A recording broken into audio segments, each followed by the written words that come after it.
change the existing realities by fighting against the reality, but instead, if you would like to do so, you introduce a new model, you introduce a new concept, and that will actually block and make the other one obsolete. These are the words of Buckminster Fuller, and I would say that privatization is the only and the one and only method to say that we can improve the quality of education, higher education. Privatization, as per the reports suggested by Fazil Rizvi in the year 2016 towards UNESCO in his studies, says clearly that only that private education has been able to achieve the goals kept forward by EFA and MDGs by SDGE, that is the Sustainable Development Goal Agenda for Education, and it was achieved only by privatization. And now I would say that Article 13 of the CSHER says that privatization can actually overpower public education if it passes 4 rules: accessibility, availability, adaptability, and acceptability, which again it does. Thank you so much, Anshika. Atul, your time starts now. The education sector can be treated as an oligopoly sector in the sense that in the long run, the unproductive resources will get eliminated in the market. And many such unproductive majors such as liberal arts, sciences, and music, dance, etc. have been eliminated from the private education sector just based on the allegation that these provide less employment opportunities. And this leads to a reduction in the quality in the holistic sense in the privatized higher education sector. Next, privatization leads to an increase in structural unemployment even in the developed countries in the sense that the skill that is demanded by the employers is not met by the skill that is generated out of these private institutions, and this lowers the quality of higher education sectors in the sense that the laborers produced by them are underemployed. Third, this leads to circular cumulative drain of the lifetime income, thereby causing a backwash effect on the savings and thereby dampening the investment that takes place in the education sector, leading to a stagnation of education sector in terms of R&D and moving its progress into the future.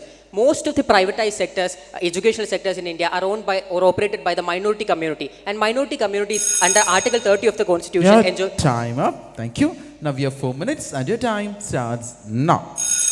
How truly my friend suggested that we are a developing country, and I would say that our economy suggests that only 4.6% of the entire GDP has been contributed towards our educational system, whereas countries like South Africa has even got 6 and 8% of the GDP being invested into the global education system, whereas we have not. And again, I would like to say that we are not even concentrating upon the technological scientific advancements which the government has to. Clear. Thank you, my friend. That's exactly my point. We just have 2.9% of our real GDP spent on the education sector. That is why I claim that it is not privatization but actually nationalization of the education sector which we actually require by increasing the government percentage. Now, let me point out that the modern welfare theory of the state states that the role of the state is the supply of public resources which have the property of unrivalry and uncompetition. And both of these qualities are satisfied in education sector, and thereby market provision of education would be inefficient. What's your take on that? Thank you, my friend. Exactly where the G20 comes in, and it is a new provision where G20 has also got in privatization with other countries, where 19 countries come into funding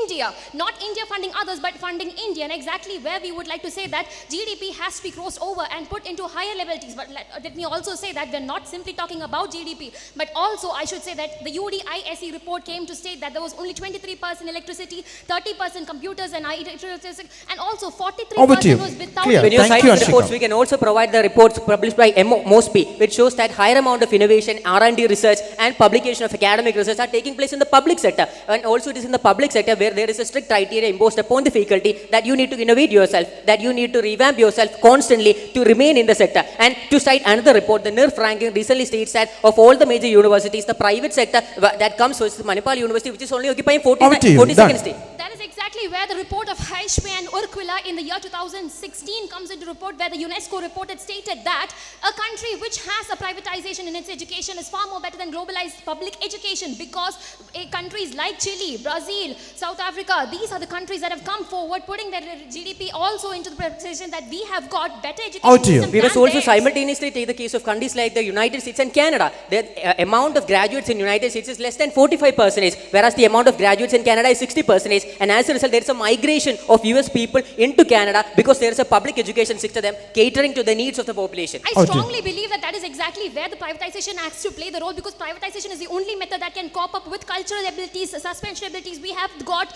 to unify between the countries. And also I would like to say we are not simply talking about the cultural aspect, we're talking about technology, where instead we can say that there has to be technological, space defense, all these cultural technological is mostly powered in the public sector. I do agree that in the privatized sector there is an aesthetic aesthetically pleasing environment provided for the students for their study. But as far as technology relating to the curriculum pedagogy is concerned, it is the public institute that constantly innovate themselves and lead up to the global standards and implement the most modern technology within the education system. A report that was suggested by Dooley James suggested that in the last 15 years, India was the only country that could provide the lowest cost effective privatized education, and then we stand in that country and we fight against it. How much do you think that is relevant in a country where Christopher Wagner said he's a space scientist in China hospital, and he would say And we that must- we would actually have to imbibe the concentrations of the scientific technology, which can only come through privatization Thank you. and not global education. And we must never forget the New York Times report, which states that India is also the country which provides the most rampant amount of public education to the largest amount of population. Though around 65% belongs to the private sector, My dear Wait. a vast amount of its private state-owned facilities, which is the private institutions which are funded by the states to aided institutions. So the private sector itself cannot be sustained without the provision of government funds towards How private. Clear. ironic can it be to say that the entire country which gives an amount or surpassable amount of education to the people is also suggesting IIT, IIM, where 25 lakhs or above lakhs are being asked from children or students who cannot even afford to do so, and yet they call themselves as the most affordable. Out to you. What about MIT Symbiosis, where 55,000 is Thank you so much, and your time up. Kindly come forward, both of you. That is truly a fire-first one on the platform. Thank you so much, both of you.